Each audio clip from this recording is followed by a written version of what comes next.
Yeah, what's happening?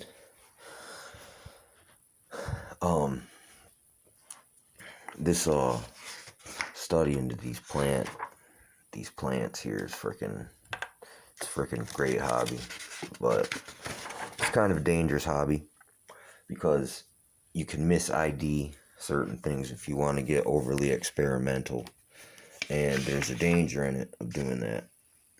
But that's why you gotta know your stuff. But from your firsthand experience, you know what I'm saying, is how you learn the effect and what its possible applications are. But yeah, it's a very kind of like experimental type of freaking hobby. Let's see here. Look, gingivitis. Freaking but yeah, man, it's fun freaking locating stuff and IDing it and then testing it out. You know what I'm saying? And then also when you sometimes you show people how it's done, like when you just go snag up a freaking dandelion, uh, and make some tea out of it, man. They try it and they're like, dang, that's pretty good. See, you gotta learn how to recognize and ID these different plants, but like that's why I like doing the mushroom hunting too. And when it comes to mushroom hunting, there's an even higher potentiality for weird, strange effects from certain substances, and if they're in an improper sequence for some reason, there's real risk. Experimental, but look, it's a fun hobby, like locating the edible ones. And some of these edible ones actually also have medicinal effects. Like, I'm not gonna get deep into it, but you can do your own research, just like I had to do mine, and then your own legwork, looking for this stuff and locating it, tracking it down, or buying the seeds or whatever route you want to go. Me particular, I like the hunt and just bumping into different stuff on accident. When I'm looking for one thing, I might actually end up bumping into something else. But yeah, I've tested out some of these things, the effects, like for instance, mullein right here. Just the other day, I had a bunch of mullein boiling in this pot, and I was standing there in the steam, and I was blowing it up my nose, and I was clearing out my freaking sinuses with it, and it did feel pretty pretty freaking it was pretty cool. I don't know if it was like freaking anyway, this was a fun one to learn about and just find and experiment with, because you can mix it in oil, you can freaking boil it and inhale it through steam. But it would also serve well as probably for toilet paper. And I even think I seen somewhere it said that it used to be a hemorrhoid treatment, like a Stone Age hemorrhoid treatment. I know that's pretty vulgar and kind of groll, but I think I might even seen that in one of these books or somewhere when I was looking it up. But yeah, it's interesting. I know where those things are at. I can spot one out of a bush if the one was there. And that's just kind of, yeah, that's one of the ways you recognize them right there, is those long cone stemmy flower things. And that interesting kind of silky look on it. Fuzzy. Yeah, see? The other day I stopped and I was like, Yarrow, that's what you look for, is this weird, funky, clustery, feathery looking stem. Same thing, yeah, I tried that in a tea once. It doesn't taste that great, but I could definitely feel the effects. It's like kind of like if you ever taken that stuff called niacin, and you get this kind of weird like almost like burning feeling, but it's not. It's like a chemical thing, but it's something to do with your metabolism or something. But I kind of felt a similar feeling to that.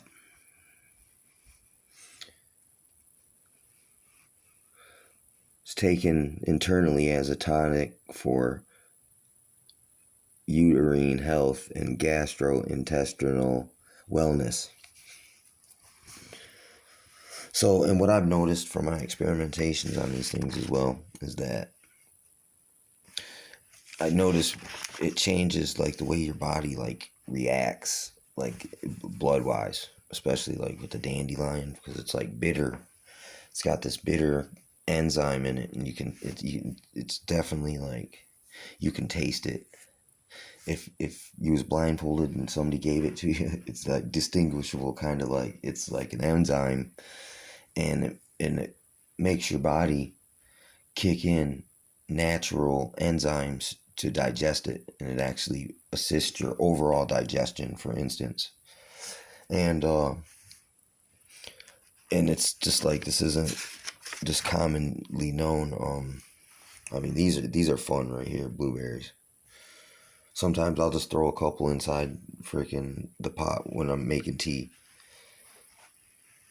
Like, dude, you could probably take certain fruits and certain sequences and make super, like, anti-cancer, antiviral, antifungal, like energy boosting, blood rejuvenating and revitalizing freaking like properties, and just, and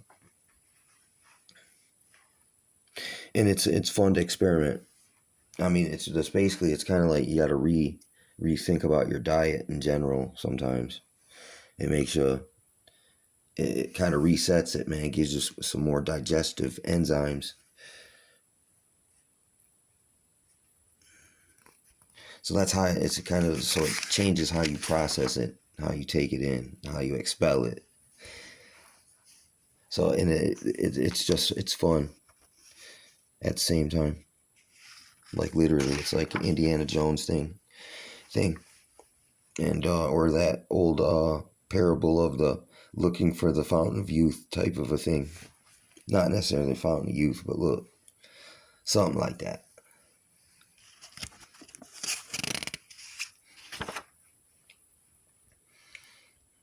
You know, trying to develop the serum and the golden nectar.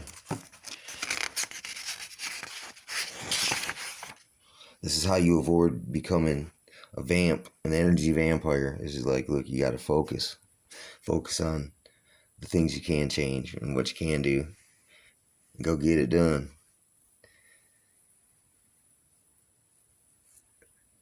But I guess, look, yeah, you kind of got to be careful. There's many certain elderberries are, the seeds are poisonous, and freaking, so it's like, for instance, there's a tricky one, right?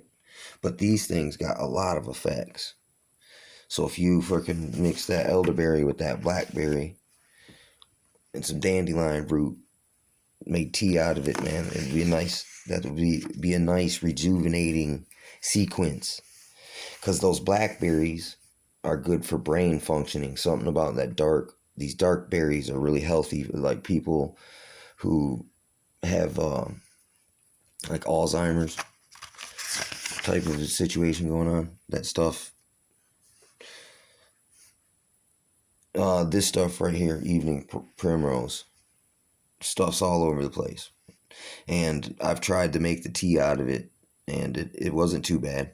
And it did feel like it was therapeutic to my joints.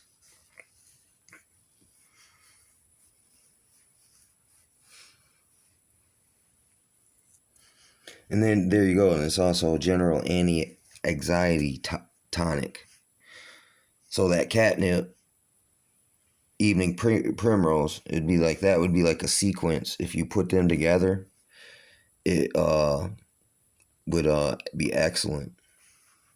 Because who knows? It might be they might be a overlapping sequence. Like there's chicory root. You can mix that with dandelion root, And that's a particular, some people drink that shit like coffee. And, but they got different effects that you can feel when you drink it. Anyway, kind of like caffeine or whatnot.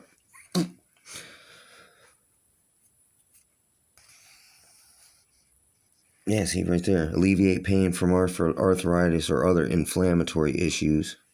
Dry the leaves and flowers, make tea, and drink 3 times per day for a few days until you find relief.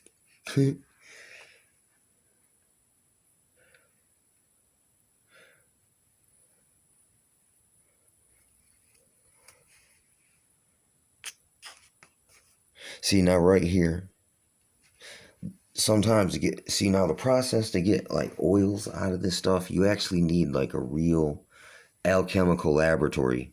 Freaking dang near. So it's like, that's a big step up there if you got that kind of skill, because then you could like break down the seeds, put them in like a cold press or a hot press, and then you could get new like look variations of these natural freaking basically like minerals and vitamin sequences basically, and what is it, fibers.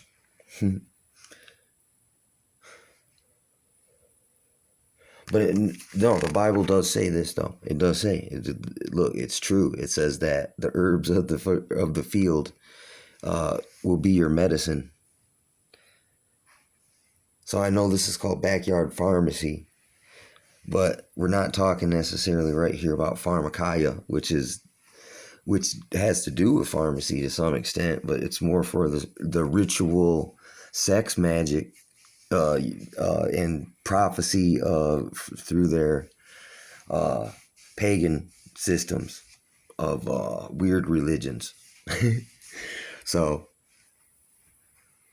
yeah, I guess it's kind of similar. There's some overlap sometimes when it comes to these natural plants because they're associated with witchcraft sometimes. But that's more in the use of poisons to kill your enemies or to manipulate people into gaining power or revenge or whatnot. It would seem to me, and it's an overlapping field here because look, you misidea a certain plant in the wrong area, yeah, you could have bad effect, and so it's like you got to be careful. So, but you are responsible yourself for what you put in and out of your body. So if you're willing to take that risk to experiment, who knows?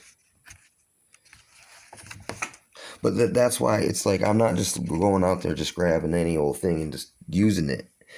I'm only looking for positive IDs on things that I know that are said to be safe.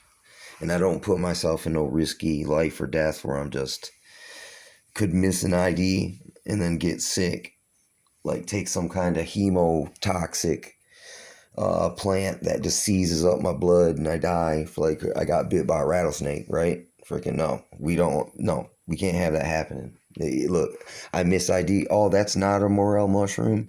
That's some Asian death cap or something like that. And oh no, can't have that. So I ain't even messing with it until I can ID it. Like kind of distinguishably. It's kind of, but no, man, it's interesting. Some of these effects, man, are nice just from knowing this stuff.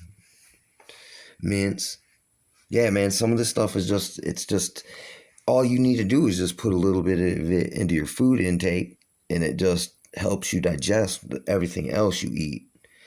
And I forgot, they used to put like parsley on our plates out in restaurants because if you eat that with the food, it makes sense. They used to say, well, it helps you digest your food. I remember them saying that to me back in the day, and it's just like no one considers that type of stuff anymore because of fast food and all that grocery store kind of easy living type stuff. But